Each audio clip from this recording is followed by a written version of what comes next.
ವಿಧಾನಸೌಧ ಯಾಕೆ ಕಟ್ಟಲಾಯಿತು, ಇದಕ್ಕೆ ಕಾರಣವೇನು, ಯಾರು ಕಟ್ಟಿದರು, ಇದರ ಇತಿಹಾಸ ನೋಡ್ರಿ. ವಿಧಾನಸೌಧ ಕಟ್ಟಲಿಕ್ಕೆ ಎಷ್ಟು ಹಣ ಬೇಕಾಯಿತು, ಯಾರು ನಿರ್ಮಿಸಿದರು, ಇದಕ್ಕೆ ಪ್ರಬಲವಾದ ಕಾರಣವೇನು. ಒಮ್ಮೆ ಬ್ರಿಟಿಷರ ತಂಡ ಬೆಂಗಳೂರಿಗೆ ಪ್ರವಾಸದಲ್ಲಿದ್ದಾಗ ಇಲ್ಲಿರುವ ಕಟ್ಟಡಗಳು ಎಲ್ಲವೂ ಬ್ರಿಟಿಷರ ಮಾದರಿ ಶೈಲಿಗಳಲ್ಲಿವೆ, ನಿಮ್ಮದೇ ಆದ ಭಾರತೀಯ ಶೈಲಿಯಲ್ಲಿ ನೀವ್ಯಾಕೆ ಕಟ್ಟಡ ಕಟ್ಟಬಾರದು, ನಿಮಗೆ ಕಟ್ಟಲಿಕ್ಕೆ ಬರುವುದಿಲ್ಲವೇ ಎಂದು ಅಪಹಾಸ್ಯ ಮಾಡಿದಾಗ ಇದನ್ನು ಸವಾಲಾಗಿ ಸ್ವೀಕರಿಸಿದ ಕರ್ನಾಟಕದ ಮುಖ್ಯಮಂತ್ರಿ ಕೆಂಗಲ್ ಹನುಮಂತಯ್ಯ ಕಟ್ಟೇ ತೀರುತ್ತೇವೆ ಅಂತ ಪಣ ತೊಡ್ತಾರೆ. ಆದರೆ ಒಂದೇ ಒಂದು ದಿನ ಈ ವಿಧಾನಸೌಧದಲ್ಲಿ ಕೆಂಗಲ್ ಹನುಮಂತಯ್ಯ ಆಡಳಿತ ನಡೆಸಲಿಕ್ಕೆ ಆಗುವುದಿಲ್ಲ. ಇದೊಂದು ದೊಡ್ಡ ವಿಪರ್ಯಾಸ. ರಾಜೀನಾಮೆ ಕೊಟ್ಟು ಹೊರಗೆ ಬರ್ತಾರೆ. ಇದರ ರಹಸ್ಯ ನೋಡ್ರಿ. ಕರ್ನಾಟಕದ ಮೊಟ್ಟ ಮೊದಲ ಮುಖ್ಯಮಂತ್ರಿ KC ರೆಡ್ಡಿಯವರು ಕರ್ನಾಟಕದಲ್ಲಿ ಒಂದು ಒಳ್ಳೆಯ ಆಡಳಿತ ನಡೆಸಲಿಕ್ಕೆ ಅದ್ಭುತವಾದ ನಮ್ಮ ಶೈಲಿಯಲ್ಲಿ ಕಟ್ಟಡ ಇರಬೇಕು ಎಂಬ ತಯಾರಿ ನಡೆಸ್ತಾರೆ. ಬ್ರಿಟಿಷ್ ಮಾದರಿ ಶೈಲಿಯ ವಿನ್ಯಾಸ ತಯಾರಿಸಿ ನೀಲನಕ್ಷೆ ಮಾಡ್ತಾರೆ. KC ರೆಡ್ಡಿ ಆದರೆ ಇದಕ್ಕೆ ಕೆಂಗಲ್ ಹನುಮಂತಯ್ಯ ತೀವ್ರ ವಿರೋಧ ವ್ಯಕ್ತಪಡಿಸುತ್ತಾರ. ಯಾಕೆಂದರೆ ಬ್ರಿಟಿಷರು ಹೇಳಿದ ಮಾತು ನೆನಪಿಗೆ ಬರ್ತೈತಿ ಕೆಂಗಲ್ ಹನುಮಂತಯ್ಯನವರಿಗೆ. ಭಾರತದ ಶೈಲಿಯಲ್ಲಿ ವಿಧಾನಸೌಧ ಕಟ್ಟಬೇಕು, ಅದೊಂದು ಇತಿಹಾಸ ಆಗಬೇಕು. ಇದಕ್ಕೆ 33 ಲಕ್ಷ ರೂಪಾಯಿ ಅವಶ್ಯವಿರ್ತೈತಿ.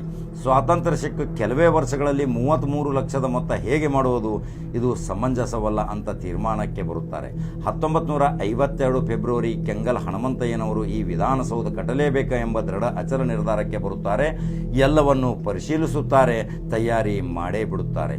ವಿರೋಧ ಪಕ್ಷದ ನಾಯಕರಾದ ಜಗಳೂರು ಇಮಾಮ್ ಸಾಹೇಬರನ್ನು ಒಲಿಸಿಕೊಳ್ಳುತ್ತಾರೆ. ನಕ್ಷೆಯಲ್ಲಿ ವಿಧಾನಸೌಧ, ವಿಧಾನ ಪರಿಷತ್ತು, ಸಭಾಂಗಣ, ಕೊಠಡಿಗಳು, ಶಾಸಕ ಮಂತ್ರಿಗಳಿಗೆ ಪ್ರತ್ಯೇಕ ಕೊಠಡಿಗಳು, ಅಧಿಕಾರಿಗಳಿಗೆ ಕೊಠಡಿಗಳು, ಗ್ರಂಥಾಲಯ ನಿರ್ಮಿಸುವ ಒಂದು ನೀಲನಕ್ಷೆ ತಯಾರು ಮಾಡ್ತಾರೆ. 33 ಲಕ್ಷ ವೆಚ್ಚದ ಈ ವಿಧಾನಸೌಧ 50 ಲಕ್ಷಕ್ಕೆ ಹೆಚ್ಚಿಸಲಾಗುತ್ತದೆ. 60 ಎಕರೆ ಪ್ರದೇಶದಲ್ಲಿ ತಲೆ ಎತ್ತುವ ಈ ಕಟ್ಟಡ ಕಟ್ಟಲಿಕ್ಕೆ ಭಾರತ ರತ್ನ ಸರ್ DM ವಿಶ್ವೇಶ್ವರಯ್ಯರನ್ನು ಸ್ಥಳಕ್ಕೆ ಕರೆಸ್ತಾರೆ. ಅಲ್ಲಿಯ ಮಣ್ಣು ಮತ್ತು ಕಲ್ಲುಗಳನ್ನು ವಿಶ್ವೇಶ್ವರಯ್ಯ ಪರೀಕ್ಷೆ ಮಾಡ್ತಾರೆ.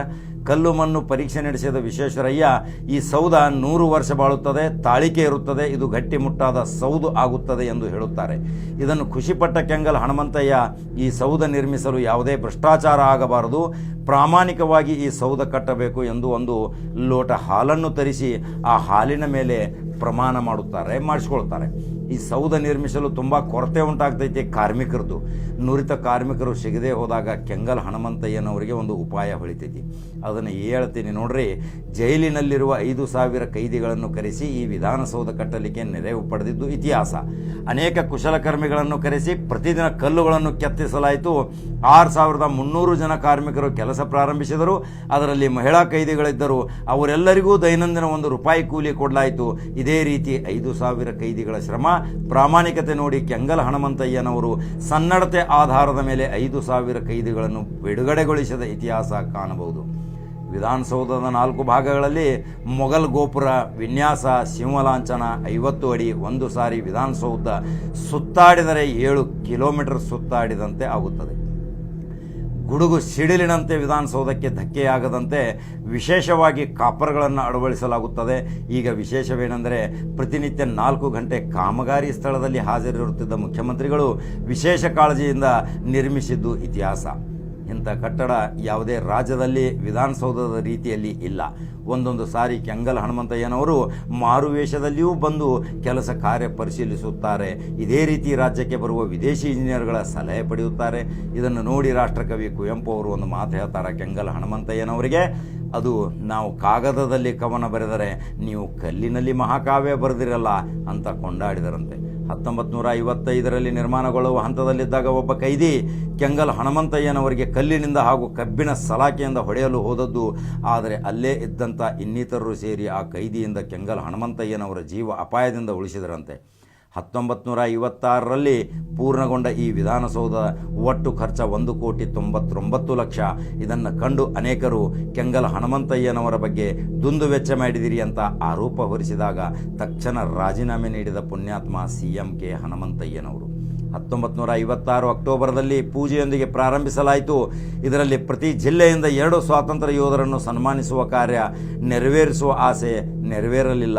ಇಷ್ಟೊಂದು ಕಷ್ಟಪಟ್ಟು ಪ್ರಾಮಾಣಿಕವಾಗಿ ಕಟ್ಟಿದ ವಿಧಾನಸೌಧದಲ್ಲಿ CM ಕೆಂಗಲ್ ಹನುಮಂತಯ್ಯನವರಿಗೆ ಅಧಿಕಾರ ನಡೆಸಲು ಒಂದು ದಿನ ಅವಕಾಶ ಸಿಗಲಿಲ್ಲ.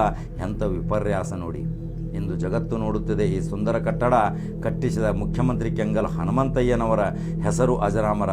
ನೋಡ್ರಿ, ಇಂಥ ಇತಿಹಾಸ ಎಷ್ಟೋ ಮುಖ್ಯಮಂತ್ರಿಗಳು ಇಂದು ಆ ಸಿಂಹಾಸನ ಮೇಲೆ ಕುಂಡ್ರಾಕತ್ತಾರ, ಹೊಂಟಾರ, ಬರಾಕತ್ತಾರ. ಆದರೆ ಇದರ ಇತಿಹಾಸ ಯಾವ ಟೈಪ್ ಕಟ್ಟಿದರು ಅಂಥ ಮುಖ್ಯಮಂತ್ರಿಗಳು ಮತ್ತೊಂದು ಯಾವುದಾದ್ರೂ ಒಂದು ಇತಿಹಾಸ ಕಟ್ಟಿದರು.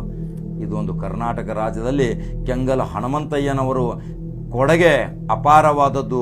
ಆದರೆ ಅವರ ಅದೃಷ್ಟವಶಾತ ಅವರಿಗೆ ಒಂದು ದಿನ ಸಹಿತ ಅಲ್ಲಿ ಅಧಿಕಾರ ನಡೆಸುವಂಥ ಅವಕಾಶ ಸಿಗಲಿಲ್ಲ. ಅಂದರೆ ಇಷ್ಟೊಂದು ಬೃಹತ್ ಆಕಾರದ ಕಟ್ಟಡ ಇವತ್ತು ಜಗತ್ತು ನೋಡೋಕೆ ಬರಾಕತ್ತೈತಿ. ವಿದೇಶಿಗರು ಬಂದು ಸಹಿತ ಅಲ್ಲಿ ಫೋಟೋ ಹೊಡ್ಕೊತ ಹೋಗ್ತಿರ್ತಾರೆ. ಅಲ್ಲಿ ನೋಡಿದರೆ ಸಾವಿರಾರು ಜನ ಇರ್ತಾರೆ. ಇನ್ನೂ 1000 ಶಾಸಕರು ಕೂಡುವಂಥ ಪರಿಸ್ಥಿತಿನೂ ಸಹಿತ ಅಲ್ಲಿ ನಿರ್ಮಾಣ ಮಾಡಿದ್ದಾರೆ. ಮುಂದಾಲೋಚನೆ 50 ವರ್ಷಗಳ ನಂತರ ಯಾವ ರಾಜಕೀಯ ಬದಲಾವಣೆ ಬೆಳಿತೈತಿ ಅದರಂತೆ ಅದನ್ನು ನಿರ್ಮಾಣ ಮಾಡಿದಂಥ ಏಕೈಕ ಕರ್ನಾಟಕದ ಮುಖ್ಯಮಂತ್ರಿ ಅಂದರೆ ಕೆಂಗಲ್ ಹನುಮಂತಯ್ಯ. ಕೆ ಸಿ ರೆಡ್ಡಿಯವರು ದುಂದು ವೆಚ್ಚ ಆಗ್ತೈತೆ ಅಂದರು. ಕೆಂಗಲ್ ಹನುಮಂತಯ್ಯನವರು ಹಠವಾದಿ, ಹಠಕ್ಕೆ ಬಿದ್ದು ಇವತ್ತು ಇದನ್ನು ಕಟ್ಟಿದಂಥ ಇವತ್ತು ಅದನ್ನು ನೋಡಲಿಕ್ಕೆ ಮತ್ತು ಇವತ್ತು ರಾಜ್ಯದ ಪ್ರಜಾಪ್ರಭುತ್ವದ ದರ್ಬಾರ ಮಾಡಲಿಕ್ಕೆ ಅಲ್ಲಿ ಎಷ್ಟೋ ಶಾಸಕರು ಮಂತ್ರಿಗಳು ತಮ್ಮ ತಮ್ಮ ಕೊಠಡಿಯಲ್ಲಿ ವಿರಮಿಸಿ ಇವತ್ತು ಕೆಂಗಲ್ ಹನುಮಂತಯ್ಯನವರನ್ನು ಯಾವಾಗಲೂ ನೆನೆಸಬೇಕು ಅನ್ನೋದೇ ನಂಬರ್ 1 ಚಾನಲ್ ಆಶಯ. ನೀವು ಈ ಸಬ್ಸ್ಕ್ರೈಬ್ ಮಾಡಿರಿ ನಮ್ಮ ನಂಬರ್ 1 ಚಾನಲ್ಗೆ. ಈ ಸುದ್ದಿ ನಿಮಗೆ ಹೆಂಗೆ ಅನಿಸ್ತೈತಿ? ಎಂಥ ಇತಿಹಾಸ, ಸಾಮ್ರಾಜ್ಯ, ಯಾರು ಎಂಥ ಕಟ್ಟಡಗಳನ್ನ ಕಟ್ಟಿದರು ಅನ್ನೋ ಹೇಳೋದು ನಂಬರ್ 1 ಚಾನಲ್ ಆಶಯ. ಯಾವಾಗಲೂ ನೀವು ನಂಬರ್ 1 ಚಾನಲ್ ಫಾಲೋ ಮಾಡ್ಕೊತ ಹೋಗ್ರಿ, ಸಬ್ಸ್ಕ್ರೈಬ್ ಮಾಡಿರಿ, ನಿಮ್ಮ ಅನಿಸಿಕೆಗಳನ್ನು ನಮಗೆ ತಿಳಿಸ್ರಿ. ಮತ್ತು ಇಂಥ ಅನೇಕ ಸಂಗತಿ ಇತಿಹಾಸಗಳನ್ನು ಮುಂದೆ ಮತ್ತೊಂದು ಎಪಿಸೋಡ್ದೊಂದಿಗೆ ಬರ್ತೀನಿ. ನಮಸ್ಕಾರ.